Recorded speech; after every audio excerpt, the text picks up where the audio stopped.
Kepala Subbidang Narkoba Forensik Kantor Cabang Palembang AKBP Made Swetra menjelaskan, di dalam otak sabu atau metamfetamin memicu pelepasan dopamin yang memicu rasa senang dan euforia. Dalam jangka pendek ini berakibat pada peningkatan denyut jantung dan tekanan darah, berkurangnya nafsu makan juga termasuk gejala penyalahgunaan obat ini.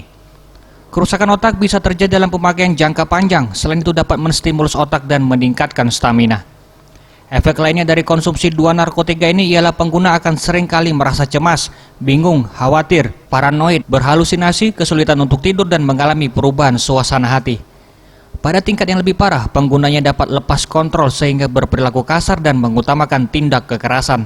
Hal ini berkaitan dengan efek kerusakan pada otak. Kedua golongan obat ini, baik itu metamfetamin dan MDMA, dia termasuk golongan obat yang tergolong stimulansia dan halusinogen. Efeknya apa? Ketika kita konsumsi, yang pertama ada rasa senang berlebihan, euforia.